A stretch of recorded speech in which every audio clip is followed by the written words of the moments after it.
Орой минь үзэгчдээ ардын парламент шууд нэвтрүүлэг эхэлж байна. За өнөөдрийн ардын парламент нэвтрүүлгийн сэдэв бол уул уурхай байгаль орчин, за түүнчлэн Монгол хүн эх орондоо эзэн байх эсэх асуудал баялагын тэгшүүлэлт байх болно. Ингээд энэ сэдвээр ярилцахаар ирсэн шууд нэвтрүүлгийн зочдод танилцуулъя. За улсын хурлын гишүүн нийслэлийн ардчлал намаас нийслэлийн Баянгол дүүрэгт нэр дэвшигч Эрдэнэ.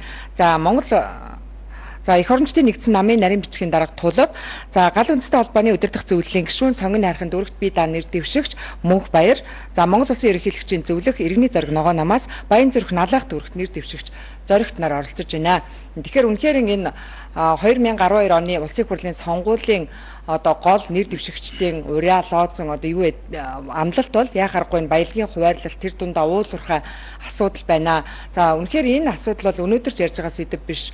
Өнгөрсөн жилүүдээс эхлээд Монгол улсын газар нутгийн тал хувийн лицензээр гадныханд очлоо. За Монгол хүн эх орондоо эзэн байх биш. Баялагтаа эзэн суух уу эсвэл гадныхан суух уу гэдэг энэ асуудал хүчтэйгээр яригдаж байна л да. Тэгэхээр 1998 2006 он гэдэг энэ ашигт малтамлын хуулиудаа гарснаас энэ асуудал үүдэлтэй гэж үздэг. Тэгээд өнгөрсөн хугацаанд ер нь улсын хурл засгийн газар яг энэ уул уурхай салбарт энэ тулгамдсан асуудлуудыг шийдэх талаар ер нь ямар ажлуудыг хийсэн юм бэ? Тэгээд үнэхээр энэ бодлогыг өнөөдөр яагаад ийм хэмжээнд хүргөө улсын хурлын гишүүн Эрдэнэс эхлэе гэж бодож байна. За юуны өмнө тест телевизийн үзэгчдийнхээ нэрээр ямар гэрээ. За энэ уул уурхай ашигт малтамлын асуудал бол өнөөдөр Монгол улсын хувьд бол хамгийн тулгамдсан асуудлын нэг болж байгаа. За өнөөдөр уул уурхай ашигт малтамлын салбарт төрөөс явуулж байгаа бодлого бол үндсэндээ иргэдийн олон түвний зүгээс бол маш их эсэргүүцэлтэй, дургууталтай тулгарч байгаа. За 2007 онд улсын хурлаас улсын хурлын 27 дугаар тогтоол гарсан. За стратегийн ордуудыг батлаад стратегийн 15 орд, за стратегийн ордод орох магадлалтай 39 ордын жагсаалтыг гаргасан. За тэгээд засгийн газарт стратегийн ордод орох магадлалтай ордуудыг судалж улсын хурлд танилцуулахыг үүрэг болгосон байгаа. Харамсалтай нь 2007 онд улсын хурлын 27 дугаар тогтоол гарснаас хойш 5 жил өнгөрч байхад үндсэндээ тэр стратегийн ордод орох магадлалтай 39 ордоос одоо хүртэл нэг ч ордыг судалж танилцуулаг байгаа. Тэгээд өнөөдөр стратегийн ордуудын нөхцөл байдал ямар байгаа юм, ашиглалт ямар байгаа юм, энэ талаар бол ямар ч мэдээллийг бол улсын хурлд хийгээгүй. За удаа эрдэнэ соёлын эрчим хүчний сайд, ерөнхий сайдад энэ асуудлаар бол нэр хүчний гишүүдийн хамт асуулга тавьсан. За энд тодорхой тонтой хариу өгөөгүй. За өнөөдөр ер нь улсын хурлаас энэ уул уурхай ашигт малтамлын чиглэлээр хэд хэдэн томоохон тогтоол хуулийн төслүүдийг гаргаж баталсан боловч Монгол Улсын засгийн газрын зүгээс бол энийг хэрэгжүүлэх тал дээр бол бодиттой алхам бол нэг ч удаа хийгээгүй. За би энд жишээ нь ойдлогоон гэрээг хэлмээр байна.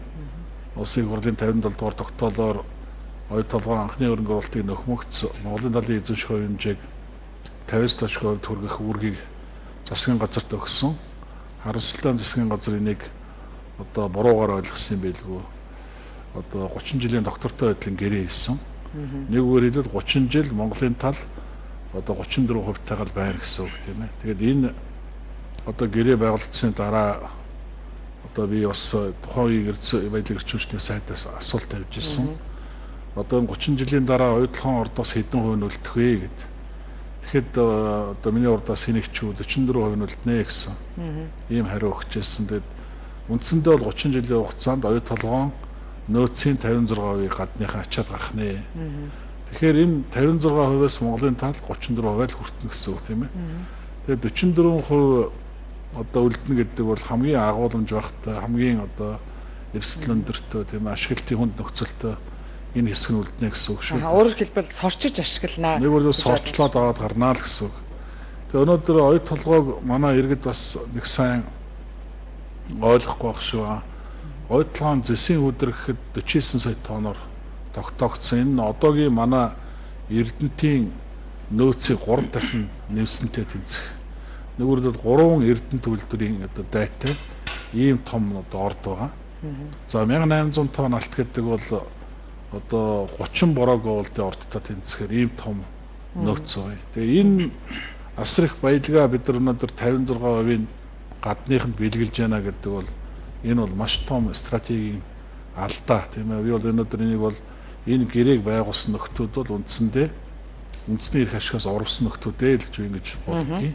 За баярлалаа. Энэ дээр нэр өхийг гишүүдтэй олон удаа асуудал тэмцсэн.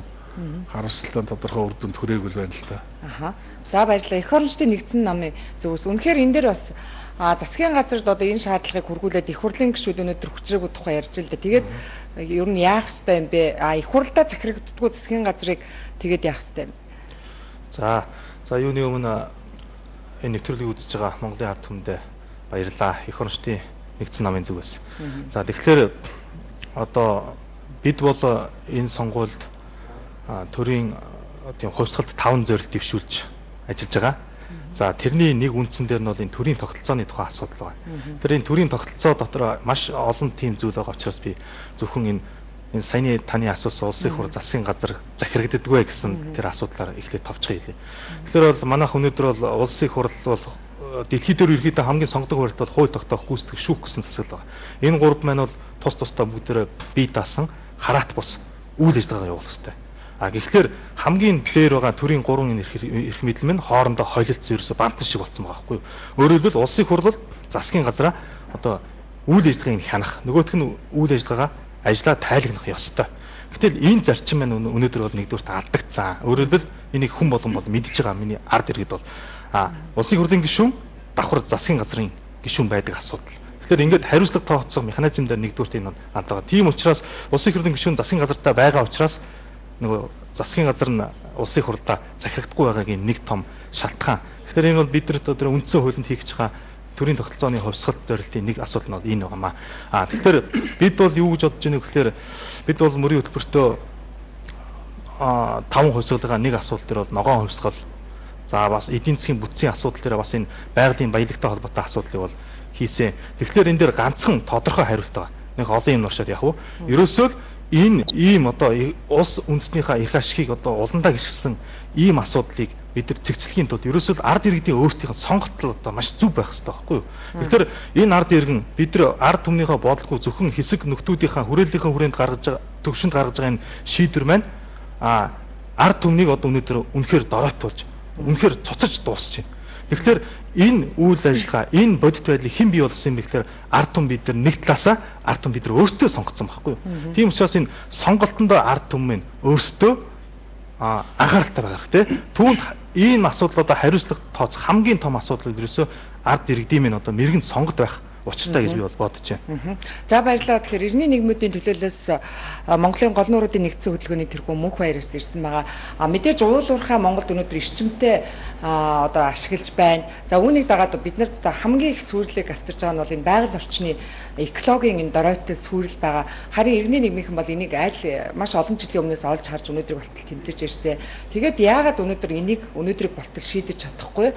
Энэ хүнөөл үргэлжилсээр байна. Ер нь нутгийнхаа талыг алга болгоод тэгээд 12 жил өнөөдрийг хүртэл тийм ээ буцааж олж авахын төлөө бүрэн бүтэн байхын төлөө явж ийн л да миний хувьд. За энэ дундуур бол онголынхан хөдөлгөөн гэдэг эхэлсэн.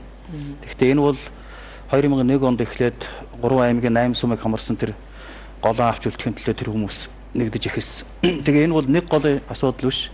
Эдгээр дээр Монголын бүх голоодод учирсан аюул заалтай эхнийх нь том гар цохирол нь манай дээр нүүрлжээ гэдэг бид ойлгоод бас газар болж байгаа адилхан асуудалтай хүмүүс нийлээд Монголын гол нууруудын нэгдсэн хөдөлгөөн болж ажиллаж эхэлсэн.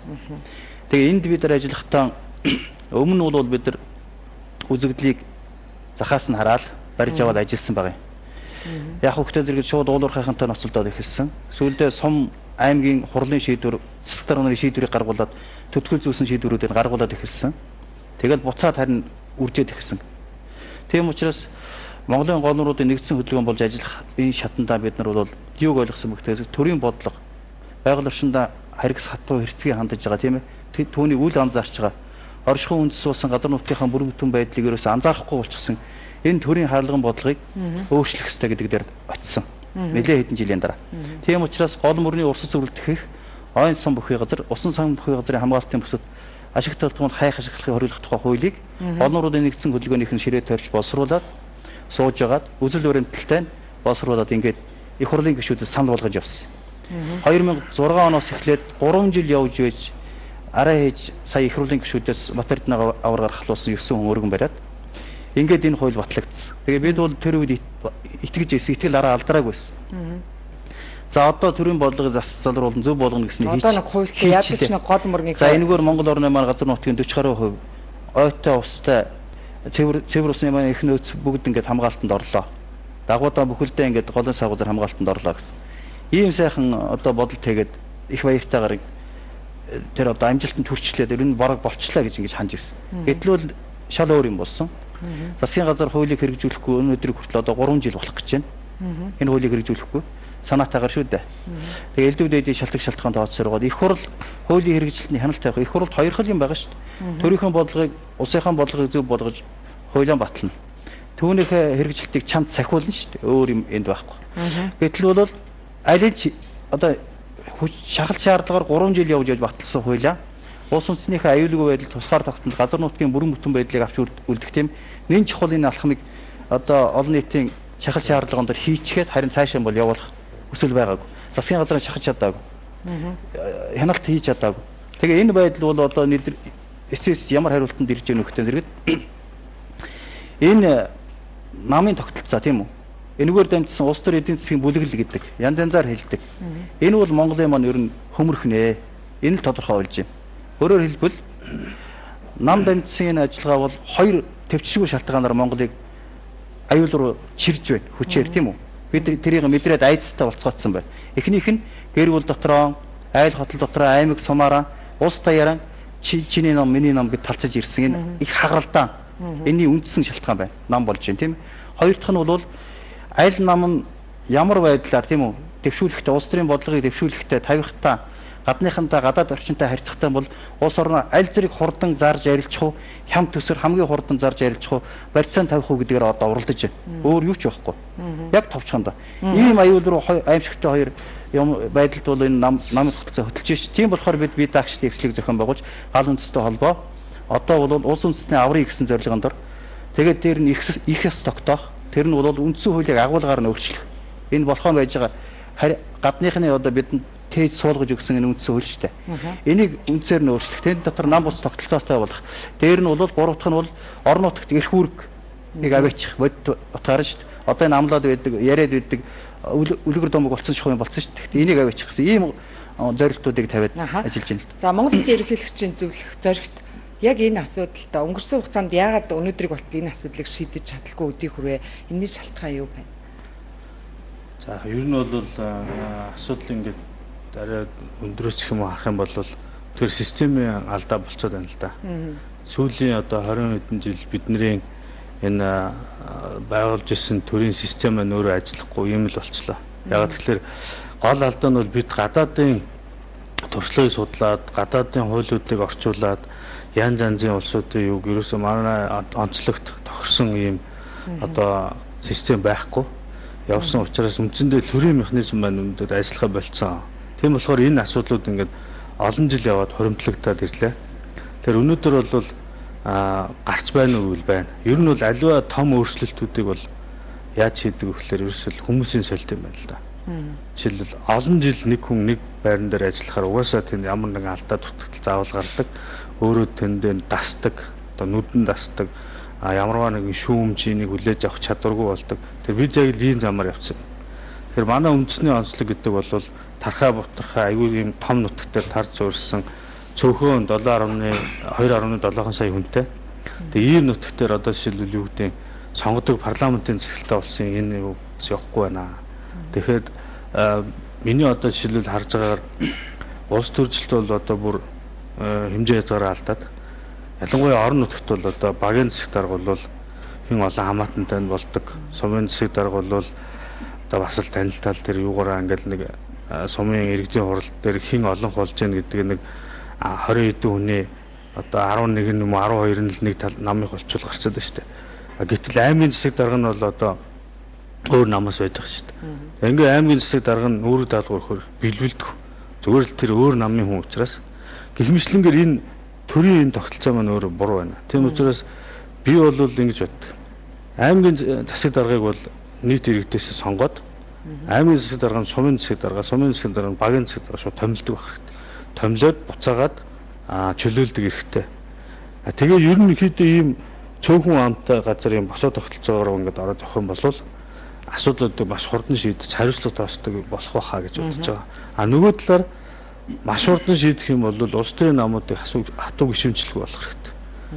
Энийг ерөөсөө одоо бол яг төдөөжүүлсэн гэдээ байж штэ тий. Төрийн албан хаагчтай бүр огт одоо юуг болгоод улс төрийн нам өөрөө төрийн бус байгууллагатай адилхан ганцхан улс орны хөгжлийн бодлого ярьдаг судалгааны хүрээлэнд байх хэрэгтэй байхгүй. Ингээд бодлогоороо уралддаг ийм намууд бий болгож ийм механизм ажиллуулах юм бол энэ зөв замд орно. За баярлалаа. Студиуд бас миний Монголын газар шороо хөтөлбөрийн тэргүүн за Монгол Ардын Усгалт нам, Монгол үндэсний ардчлалын намын шударга яс эслээс Сэлэнг аймагт нэр дэвшигч болд орж ирж байна. Тэгэхээр бидний өнөөдрийн сэдэв бол яа харахгүй уул уурхай баялагын тэгш хуваарлтын асуудал байна л да. Тэгэхээр таны хувьд ер нь энэ Монгол улсын энэ уул уурхайн салбарт яг ямар бодлого алдагдаад өнөөдөр энэ их том одоо сэдэв болцоход, том асуудал болцоход байгаа юм бэ? За энэ орон хамгаалан гэрээ. Ер нь бол Монголд уул уурхайн бодлого гэж юм бол ерөөс угаасаа байхгүй шүү дээ. Ерөөсөө зөвхөн ухаж гаргаад гадныхан дөг гэсэн ийм л зарчим үйлчилж байна. Тэгэхээр өнөөдөр энийг талсан зогсоох хүрээ. Зайлшгүй яаралтай юм одоо шаардлага байна. Энэ тухай одоо бид нар иргэний хөдөлгөөнүүд одоо миний Монголын газар шороо хөдөлгөөн сүүлийн одоо 8-9 жил тасралтгүй үйл ажиллагаа явууллаа. Тасралтгүй тэмцлээ. Яг өөр нааштай үр дүн бол жоохон. Гэхдээ шийдвэрлэх маш олон асуудлууд байна. Одоо би өөрөө Сэлэнг аймгийн 13 дугаар хурлын 13 дугаар тойрогт нэг дэвшиж байгаа тийм ээ. Сэлэнг аймаг гэдэг бол үндсэндээ байгалийн бол асар гоё байгалийн үзэсгэлэнтэй газартай. Одоо сая бол би ингээд зүүнтлийн хэдэн сумуудаар орлоо л ерөө бугантай хөдөр гээд. Үнэхээр гайхамшигтай бай газар. Бас хөрсөн доороо гайхамшигтай их баялагтай. Тэгээд бас гайхамшигтай ихээр зүйдэгдэж байна. Та нэгээр хэлбэл экологийн дайн тэнд явж шин. Хайр сайхан баялаг. Яг зөвөр ухаж ашиглаж болно л доо. Нэг тухайн өвдөцөөс бидэнд өгсөн баялагийг. Гэхдээ ашиглахдаа бид нарт ашигтай байх хэрэгтэй үстэй. Бид нэр юмштай гэж. Одоо би сая нэг сэтгүүл дээрээс уншсан. Тэгсэн чинь Монгол улсыг нь Азийн идүүртэй хоол гэнэ. Тэгээ идүүр гэдэг чинь одоо хонь идүүр гэлдэг үстэй. Тэгэхээр одоо зүгээр л ингээд нэг идүүрэн дотор хоол байж байгаа гадны хэд нөхдүүд тэрийг халбагдаад идэж яадаг тий. Халбагдах ч юм уу яаж идэж яадаг. Ингэж зөөрлүүлсэн бэл энийг ер нь маш оновчтой зөөрлөл байна гэж бодсон. Тэгээ ер нь бол юу штэ одоо энэ их сайхан баялагийг хэр бид нарт хүртэхгүй юм бол тийм ээ болох хэрэгтэй шүү дээ. Одоо тэр бороогийн одоо 60 тонн алтан гэж ямар татваргүй гараал өгдөг. Тэгээд төлж байгаа нь хариу жоохон татвардуулна. Тэгээд тэр нөт мөтийн тэр бол буцаагаад авчин тэд нар чинь. Тэгэл одоо нэг бороо өнгөрний булсан алт гэдэг шиг зүгээр л тэр шин цөлмөл аваагаар авчих. Тэгээд энэ дээр бол би бас үнэхээр энэ төвчээг үнний эсрэг би тэмцэж явдаг. Үн цэнээр бодоод үзэх юм бол тэр жоохон одоо 60 тонн алт гэдэг чинь 60 мянган хил 1 кг алт нь 70 сая төгрөг гэж үзэх юм бол 70 мянган айлын орон сууц шүү Улаанбаатар. Сэлэнгэд бол 3 өрөө байр юм бэлээ. 3 өрөө байр 70 сая гэж үзэх юм бол 3 өрөөтэй 70 мянган айлын орон сууц, 60 мянган айлын орон сууц гэсэн үг. Юм уг нь хаслаа нэмлээ гэхэд тэр нэг ядч байсан 3-ны 2-ын алдлаа гэхлээр нар нэг 40 мянган айлын орон сууцаа алдчихлаа байхгүй. Тэгээ хэрвээ ингэж алдчих байсан бол энийг ухах ямар хэрэг вэ? Нэг хоёрдугаарт одоо оюу толгой гэдээ бас нэг мундаг орд ашиглалтанд орсон тийм ээ. Тэгээд энэ оюу толгойн ордын тухай дээр бол бас л чинь одоо дэлхийн зах зээлийн үнээр 9.7-8 мянга алтан хаан одоо сая би хэлсэн тийм ээ 70 сая орчмод үзэх юм бол бодоод үзсэн чинь 400 тэрбум долларын баялаг өнөөдөр бидэнд хүртээлгүйгээр гарахаар гэрээ хийгчээд шүү. Тэгэхээр одоо хэрэг бид нарт өөртөл ашиггүй юм бол тэрийг ухах ямар хэрэг вэ? Тэгээ ер нь бол энэ гадны ийм оруулаад ирсэн одоо хуулиар тийм ээ хуулийн дагуу тэгээ гадныхны өөрсдийнх нь хийсэн гэрээгээр л явж байгаа байхгүй. Өнөөдөр Монгол төрөж байхгүй. Би бол тэрийг одоо баттай хэлнэ. Тэгээ энэ тухай энийг нь одоо өөрчлөхийн төлөө бид нар одоо 7-8 жил тэмцэлтлээ. Одоо бол энийг зэгтээ одоо энэ үед бол өөрчлөх шүү. За тэгэхээр яа харахгүй уулуурхай асуудлыг ярихад яа харахгүй Монгол хүн байгалийн баялагтай эзэн байх уу? За үнэхээр энэ Монголоос гарч байгаа баялагаар одоо Монголын ард түмний амьдралыг яаж одоо амьдралыг дээшлүүлэх вэ гэдэг асуудал гарна. Тэгэхээр бид нар өнөөдөр ингээд нэг оюу толгой ашиглах, таван толгой ашиглах тухай ингээд яриад суух хооронд за өнөөдөр нарийн тухайд 5 толгой за төмөртэй орд гээд энэ нөгөө стратегийн ордод хамрагдсан орд газруудаас айл эрт одоо тооноор нь жилд хэдэн 100 тооноор нь өнөөдөр экспортлж байна л да. Тэгэхээр энэ баялагын үр шимийг хэн хүртээд байна вэ? Яагаад тэр уул уурхаагаас тэр их мөнгө орж ирж байгаа юм бол тэр мөнгө хаач юу гэдэг асуудал гарна л да. Эрдэнэ гишүүн та энд яагаад өнөөдөр ард түмэн ядуу энэ их баялагыг гаргаад байгаа мөртлөө ард түмэн ядуу байна вэ? Харин энэ асуултын хариултыг олох гэж бас 3 жил одоо асуулт тавьж 3 жил одоо янз бүрийн одоо аргаар тэмцлээ л дээ. Тэгээ хариултыг олсон уу та? Хариулт бол өнөөдөр гараагүй. Зөвхөн өнөөдөр бол жишээ нь 2011 онд эдийн засгийн өсөлт 17%-тай одоо байлаа. Монгол улс одоо өсрөнгөө одоо эдийн засаг нь хөгжиж байна гэл ингээл одоо засгийн газар маань бол улс орон дээр зарлал чихтэйхэн л одоо рекламцсан шүү дээ. Гэтэл яг тэр эдийн засгийн өсөлт 17% гэдэг бол дэлхийд байхгүй үзүүлэлттэй. Энэ бол маш өндөр үзүүлэлт. Тэгэхээр энэ 17%-ийн өсөлт маань яг иргэдийн карманд, иргэдийн одоо гэрийн үүдээр орсон уу гэвэл ороогүй. Өнөөдөр худалдаа авах чадвар улам бүр буурч байна. Одоо мөнгөний өөрийнх нь бас худалдаа авах чадвар унж байна тийм ээ. Хэдийгээр цалин нэмсэн нэртэй боловч өргөглөний барааны үн тэрнээс илүү хэд дахин илүү өсчлөө шүү дээ. Хуучин бол шин 10,000 төгрөгөөр 2 жил өхрийн мах авдаг байсан бол одоо өхрийн мах 1 кг нь 9,000 гаруй авчлаа. Одоо 10,000 төгрөгөөр 1 кг мах авчих шүү дээ. Энэ өөрөө эдийн засгийн бодит үзүүлэлт болж байгаа.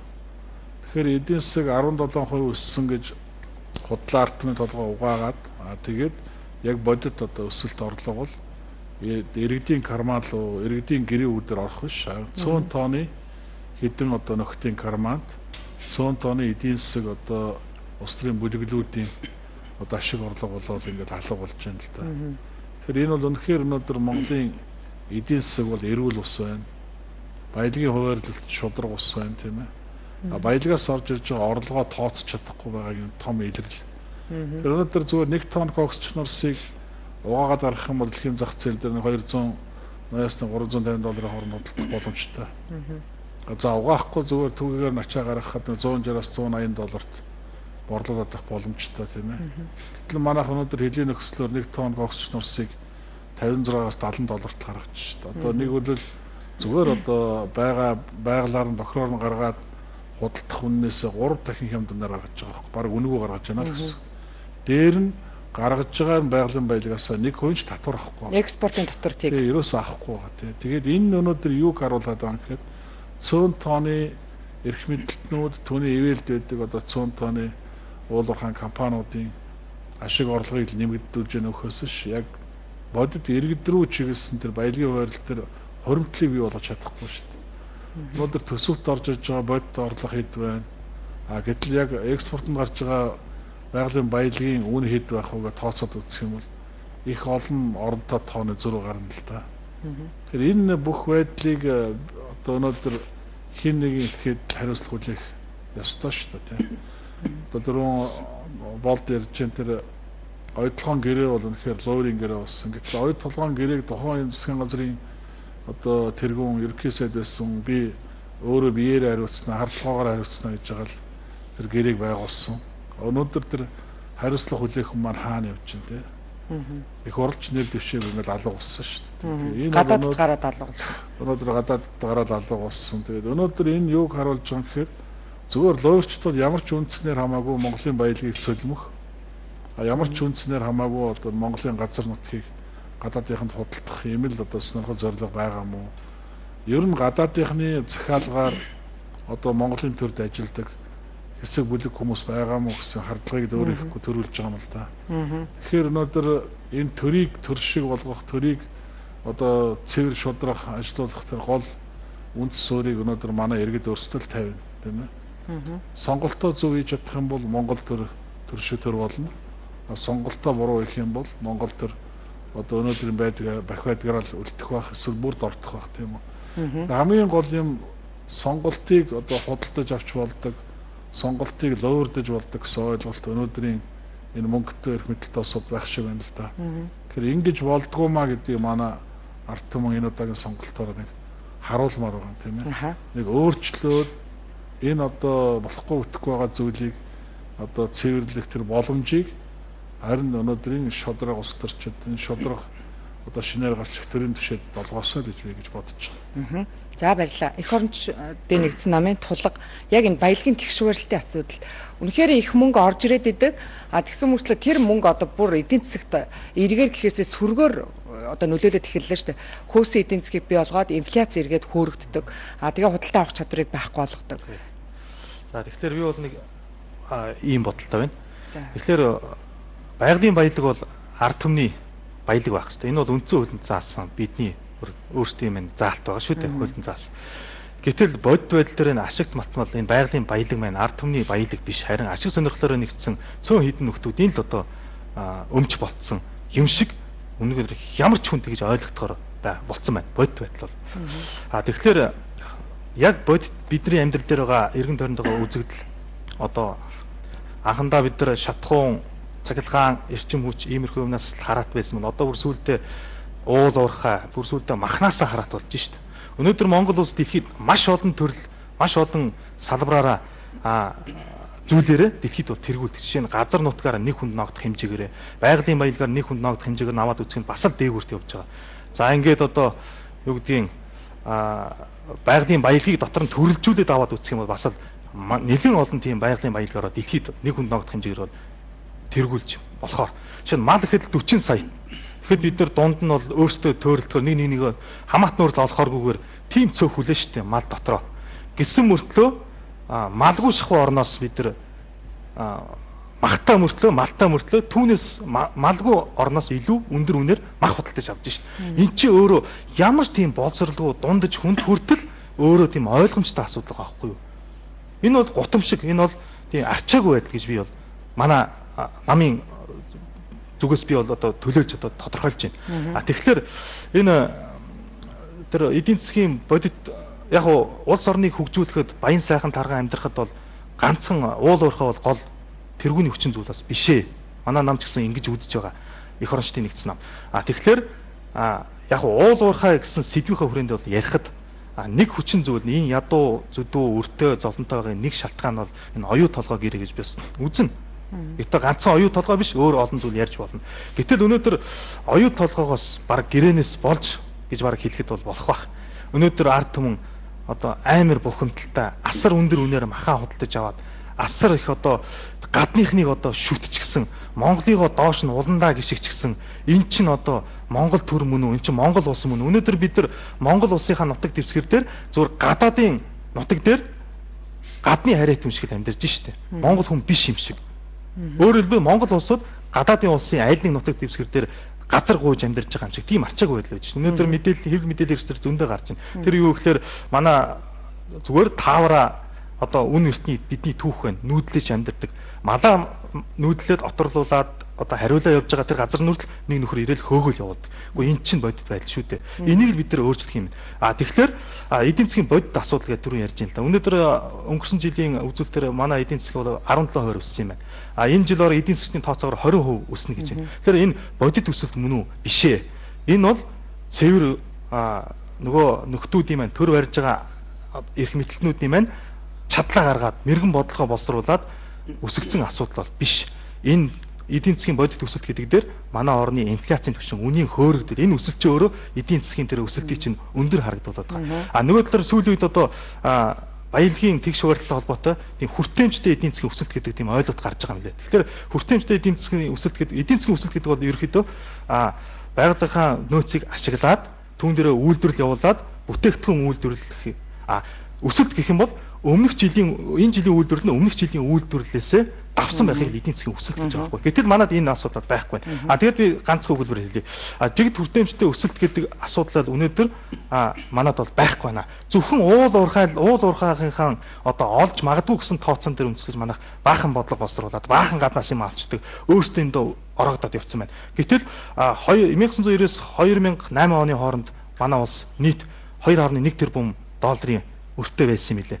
Сүүлийн 4 жилийн хугацаанд 9.6 тэрбум долларын өртөө болсон гэж гадаад өрийг хэлж байна тийм ээ. Тий, гадаад өрийн тухай асуудал. Тэгэхээр энэ бол нэг хүнд ногдох хэмжээ нь бол ерөөхдөө 3.5 мянган доллар буюу 5 сая төгрөг болж байгаа байхгүй. Тэгэхээр энэ өрний үндсэн шалтгаан бол энэ алдаатай оюун толгой гэрийн асуудал. Тэгэхээр энэ оюун толгойн гэрээг хийсэн тэр өөртөө одоо нийцүүлж хийсэн гэрээг одоо хийчихсэн тэр хэсэг бүлэг улсуудтай л энэ асуудлыг шалтгааныг нь та одоо асуувал илүү бодиттой хариулт бол авах бах. Монголчууд энэ ядуу байгаагийн шалтгаан нэг шалтгаан шүү. Үнэхээр оюутлогоо гэрээг хийсэн хүмүүс өнөөдөр ингээд ард түмнийхээ өмнө одоо тухайлбал та бүхэн шиг ингээд одоо нэвтрүүлэгт оролцоод үнэхээр оюутлогоо ийм болсон юм а гэдгийг хэлэх тийм эр зориг данж тэдэнд дутагдж байна л да. Тэгээд яг энэ баялагын тэгшүүрэлтийн асуудалд оролцогч мөнх баяр таны хувьд ер нь ийм байна. Бид нар бол одоо яг манай бид өнөөдөр ч яг нэг л тэр өнгөөр ярьж байна. Нийтээр юм бол бүгд энийг ярьж байдаг тийм ээ. Нийтээр нэг юм хөө зүйл ярьж байгаа. Тэгэхээр бид нар ингээл ярьсаар л явах уу гэдэг асуулт. Тэгэхээр чинь бид юм онохгүй байна. Шууд хэлбэл. Өөрөөр хэлбэл бид нар яагаад гэхээр юмс үзэгдлийн үүсмэл чанар тийм ээ үр дагаврын тухай яриад байна. Нэг эдийн засгийн одоо өсөлтийн тухай тийм үү дандаа үүсмэл тийм үү. Харилцаанд дараа нь бий болгосон зүйлс шүү дээ. Тэгээд сүүлийн үед бий болж байгаа уул уурхайн тухай ч юм уу тий үзэгдлийн тэгээд тэрний үр дагаврын тухай ярьж байна. Ярих ёстой. Гэхдээ бүр монгол хүний хувьд за ер нь зүгээр зөв ондог хүмүүсийн хувьд тий онж одоо юмс үзэгдлийн чанарыг олж байгаа хүмүүсийн хувьд цаад язгуур учир шалтгаан дээр нь очих хэрэгтэй. Тэгэхээр юу хэлэх гээд энэ хөлтөн зэрэг бид бол яг энэ тохиолдолд өнөөдөр юу хэлмээр байна вөхөр бид гадны хүсэлт бүр эртнээс ухтуулж бодож ирсэн биднийг яаж эрхшээлд оруулж авах уу гэж бодож ирсэн анаж байсан тэр цаг хугацаанд анаж байсан тэр зам руу орцсон юм аа. Өөрөөр хэлбэл тухайлбал үндсэн хуулийг 24 онд комитер нь тэгээд Орос бидэрт ямаан тулгаж үндсэн хуулийг гаргаад явуулсан шүү дээ тийм ээ. Тэгээд бусад зүйлийг хөтөөд явсан. Яг тэрнтэй адилхан 92 онд үндсэн хуулийг хийхдээ Америк бидэнд биш дээ. Азисан гэдэг тагнуулахын байгуул халахчийн байгууламж тэргээрээ дамжуулаад ажиллагаа хийгээд баг хурлын гишүүд одоо 30 хэдэн хүн байлаа шүү дээ. Үндсэндээ хоёр зүйл бэлдэжсэн. Энийг одоо ойрхон бүгдээрээ санчих хэрэгтэй. Нэг нь бол үндсэн хуулийн төслийг одоо бэлэн болгож яах. Нөгөөх нь ээлжид ард их хурлыг тийм ээ сонгуулийг явуулах. Улсын их хурлын сонгуулийг тэр үедээ явуулах. Ийм хоёр гол ажлыг хийсэн шүү дээ гардаж баг хурлын гишүүд. Тэгэхээр тэрний нөгөө гол үндсөөр нь болсон юм нь үндсэн хуулийг бэлтгэхдээ өнөөдөр Лүндэжинсэн байна, Чимэд дугайн байна, Төмөр дугайн өнгөрчч тийм үү? Нас болчих. Голлоод үндсэн хуулийн их хөрөгчдөө бэлтгэл төсөл дээр нь ажилласан хүмүүсийг Америкт яаж яваачиж бэлдэж байсан тийм үү? Тэгвэл бэлтгэхдээ зөвлөгөө өгөх юм заа шүү дээ. Арга юм технологи тэр байхгүй юу? Тэгээд баг хурлын гишүүдийг авчирч семинарлаж одоо өгөхдөө ингэж хүний эрх арчлыг дээдэлдэг энэ юм руу та нар явах хэрэгтэй. Тэр үед бид эрх чөлөө хүсэж ирсэн хүмүүс хамгийн чухал зүйл мөн гээд бүгдээрт нь таалагдж хүлээж авсан байхгүй юу? Гэтэл энэний цаана хүний эрх арчлыгээд бүгдэд таалагдж байгаа. Өнөөдөр ч ингэж бүгдээр нь бүр хөвшил болоод тогтцсон энэ айх тэр юм чинь хамгийн эвгүй залуур болж улс үндэсний маань язгуур их шиг Монгол улсын язгуур их шиг юугаарч буурт хийж болохгүй тусгаар улс байхын гол зүйлийг агуулсан нийтлэг их шиг маань хаач байхгүй энэ үндсэн хуулинд. Тэгээд энэ дотор хоёр дугаар утгатай зүйлүүд тэн дотор ороод бид ард нийтийн санал асуулга авч юмаа хийсэн юм шиг арчилсан үндсэн уултай болсон гэж тунхлаад ингээ 20 жил болохтой энэ их төөрөгдлийг хөтлүүлж ирсэн байна. Дараа нь 97 онд ашиг туслалын тухай хуулийг хийхдээ нөгөө эдийн засгийн албачид гадаадын мэрэгссэн тийм ээ луурчдын гар хөл болсон тогтолцооных нь гол байгууллага Дэлхийн банк олон улсын валютын сангийн экспертүүдийн зөвлөгөөгөөр тэгвэл бүр олон улсын хөрөнгө оруулагчдын хурлыг зохион байгуулахын урд өдөр их хурл дээр яригадаад одоо тэр үедээс хүмүүс нь ярьдаг шүү дээ. Тэрийг нотолж байгаа. Баг хурлын гишүүд чиний одоо эргээд санаад ярьж байна бид нар ярилцсан байсан хүмүүс. Тэр хүмүүсийн захиалгаар тийм үү яаж энэ 97 оны ашиг туслалын хуулийг бэлэг барьж байна хөрөнгө оруулагчтай баг хурлууд гэж ингэж хийж явах жишээ тийм. Тэгээд ингээд яваад ирсэн ийм шатлууд байна. Тэгэхээр юу байна вэ гэхээр аль хэзээ Монгол маань харийнхны гадныхны бидний эрхшээлд оруулах гэсэн ашиг сонирхолд автчихсан хөтлөгдчихсэн юмс үзэгдлийнх нь үр дагавартай ноцолдуулах гэж байгаа хоорондоо талцуулж хагалдуулах гэж байгаа намаар талцуулах гэж байгаа тэр арга технологид нь орчихсон ийм эргүүлэнд орцсон явж байгаа энд хамаг учир байгаа юм. Тэгэхээр бүтэн өөрчлөлт Монголоо олсон тэр чанар бидэрт өнөөдөр хэрэгтэй. Ерөнхийлөгчийн зөвлөх зорилго одоо баялагын тэгшүүрэлтийн асуудал ярьж байна. Яагаад бид нар өнөөдөр баялагтай эзэн биш болчих вэ? Яагаад Монгол улсын баялагийг хэдхэн хүмүүс гадныхан одоо үр ашгийг нь хүртэх гэж байна?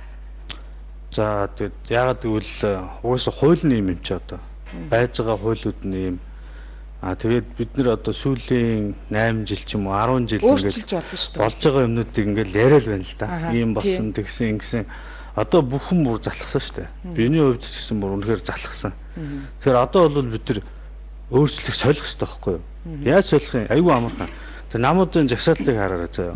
Нөгөө л нэг хэдэн хүн байгаа. Их хурл 2, 3, 4 сонгогдсон. Айгүй яриад байсан хуулиудыг батлаад тэр батлсан хүмүүс бий. Одоо насаараа дэнд байх гэдэг юм байх гэдэг. Яг ер нь тийм зал зохиогоод дахиж одоо мажоритараар явал гарахгүй ийм хүмүүс энэ хуулийн нэг ийм залтай юм одоо суулгаж өгөх намынхаа нэрний ард нуугдаад ингээ орох гэж байгаа байхгүй юу? 28 гэдгийг за нэг ихний 10 хүмүүс бол ер нь ердөө л энэ штэ. Тэгэхээр одоо гарцуулбал одоо бид нар өмнөх түүхээ яриад тэртээ дэргүй бүх иргэд мэдж байгаа. Биднээс илүү мэдж байгаа. Тийм болохоор энийг одоо дахин яриад улиг домог болоод тэрэг байхгүй. Ерөөсөө л одоо энэ сонгуулиар шинэ хүмүүсийг, залуу хүмүүсийг, өөр намын хүмүүсийг дахин сонгох хэрэгтэй байхгүй.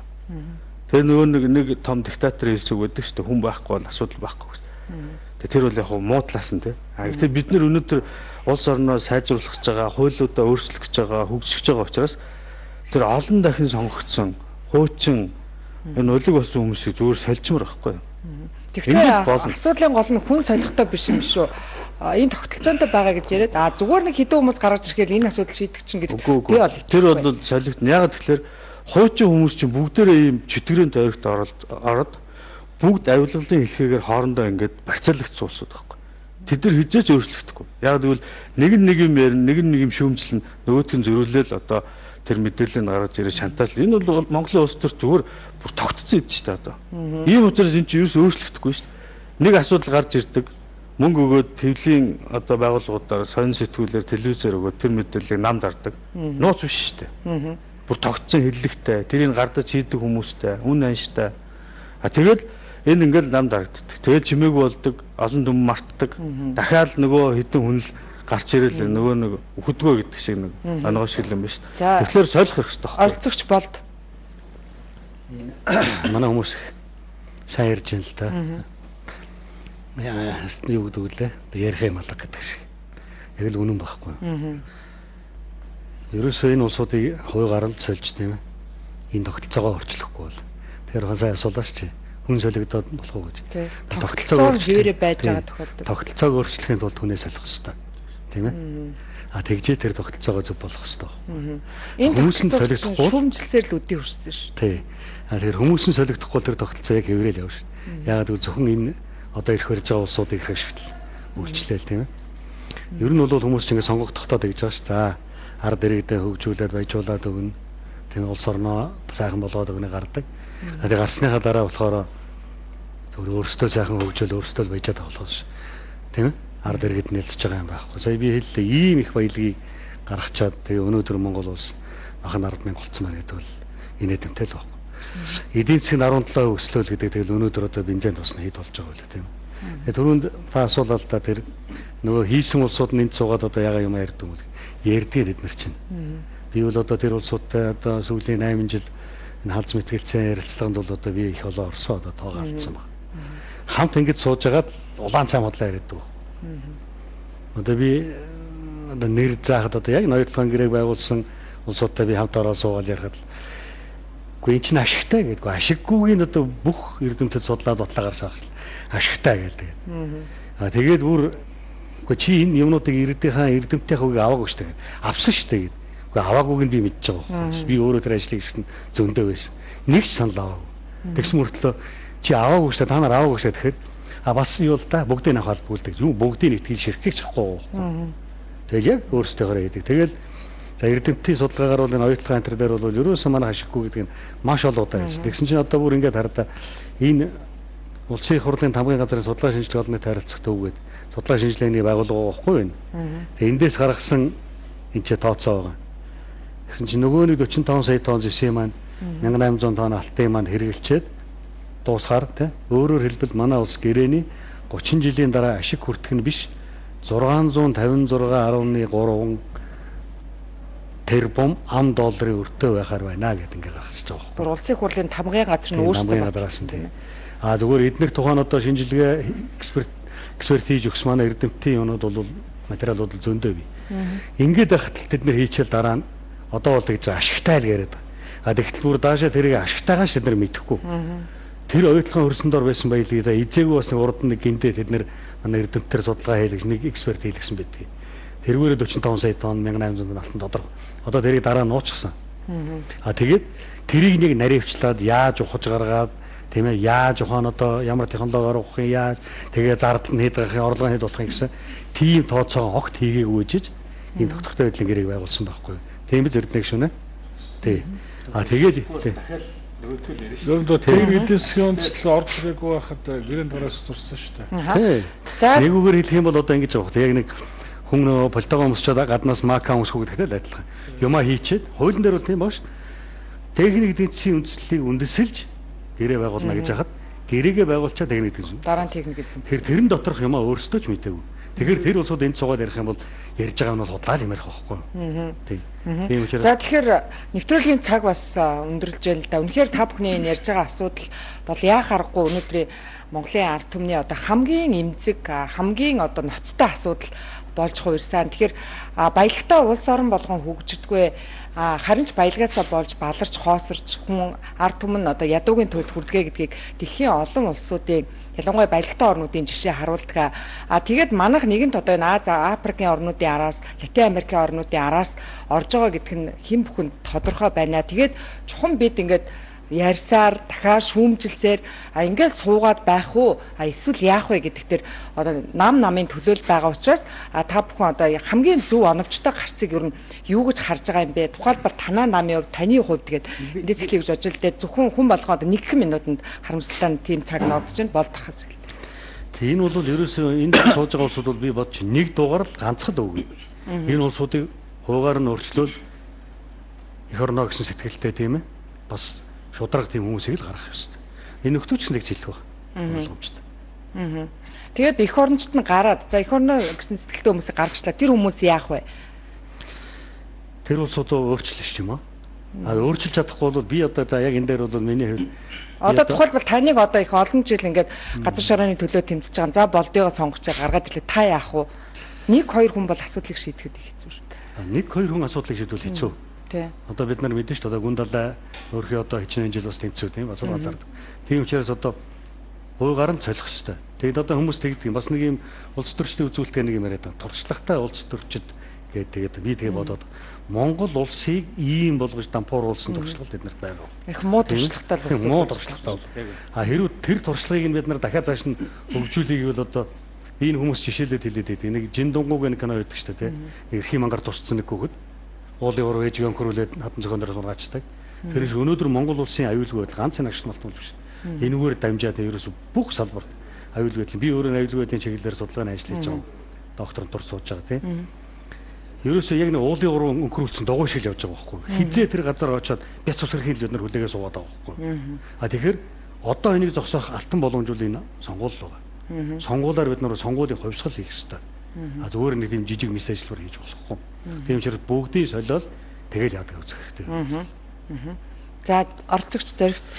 Тэр нь том өөрсөлтүүд хоёрхан замаар л явж штэ. Нэг бол одоо тийм хувьсгал гарчтай ялангуяа одоо энэ Арабын орнууд болсон шигтэй ингээд бүр юм цос дүүл ажиллагаа болж байгаа. Дараа нь одоо ингээд 30-40 жил явсан юм дарангуйлагчдын хэлмүүд унлаа штэ тэ.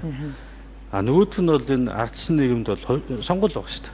Сонгуулиар хүмүүсээс солих хэрэгтэй. Тэгээ одоо манай иргэд бас нэг алдаа байгаа. Туршлагатай танигдсан улс төрч гэдэг. Тэгээ тэр туршлагатай гэдэг танигдсан нөхдөж энийг хэлсэн шүү дээ. Энэ сүүлийн хэдэн жил энэ Монгол улсыг сүрүүлсэн хүмүүс тэднэр байхгүй юу. Тийм учраас одоо яадаг энэ туршлага юм ин харж байгаа. Ерөнхий бас нэг хүний мэдрэмж байна те. Энэгээр харж байгаа л одоо шинэ хүмүүсийг, залуу хүмүүсийг оруулах хэрэгтэй. Их хурл аль болохоор оруулах хэрэгтэй. Тэгээ яг би сонгогчдоо суулжаж явж байхад асуудаг. Одоо чамайг сонгочихвол чи юу их юм. Тэгээ би бол хэлж байгаа 2-3 хаан юм бол санаачлмаар байна. Юу одоо сонгогдсон юм бол. Улсын их хурлын гишүүний дээр халдшгүй дархан байдлын хууль гэж нэг юм байдаг те. Тэрийг бол болиулах хэрэгтэй байхгүй юу. Тэгээ тэрний одоо юу нуугдах гал те. Тийм одоо баахан баян хүмүүс нэг бол ер нь тийм гэмт хэрэг хийсэн нотлогчсон хүмүүс хүртэл байж шүү дээ. Одоо ингээ улаараа л ярьж шүү дээ. Тэр энэ улсын их хурл гэдэг чинь тийм хүмүүсийн органд газар биш шүү дээ.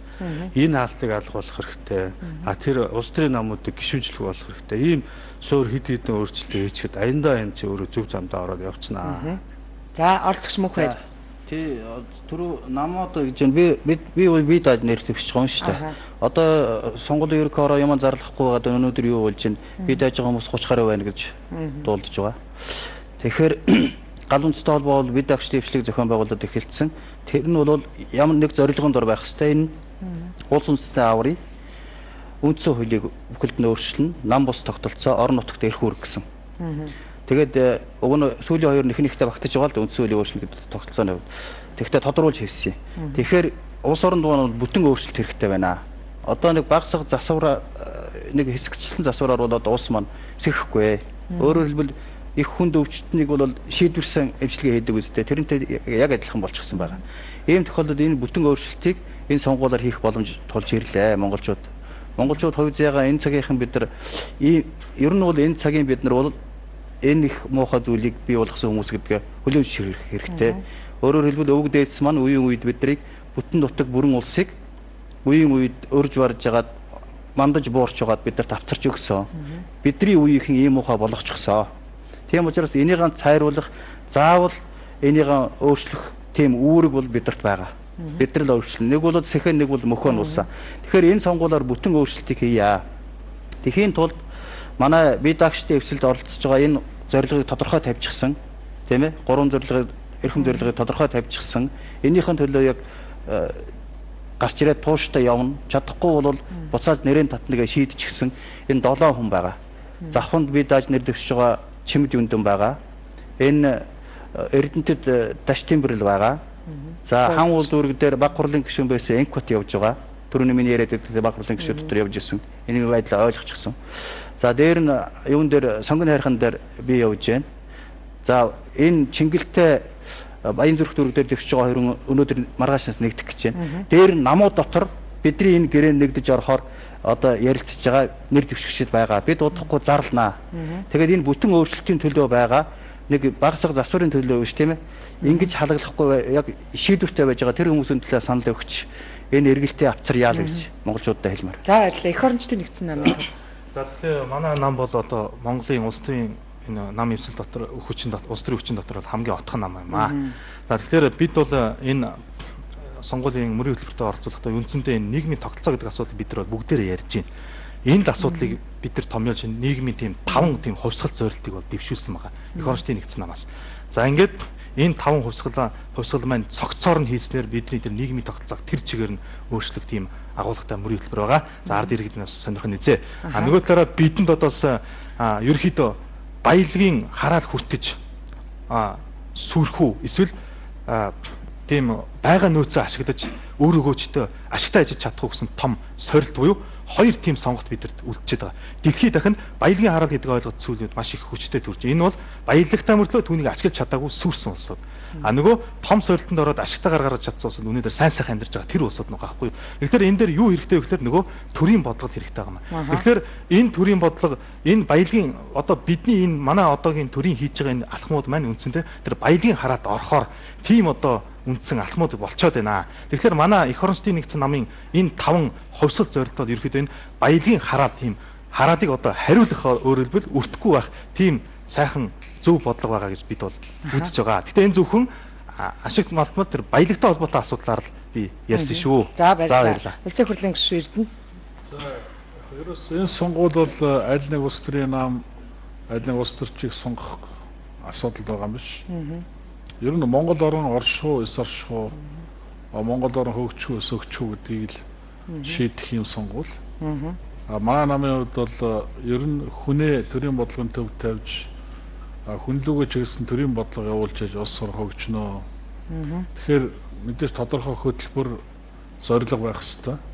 Манай намын хувьд бол Монгол хүн хөтөлбөрийг дэвшүүлсэн.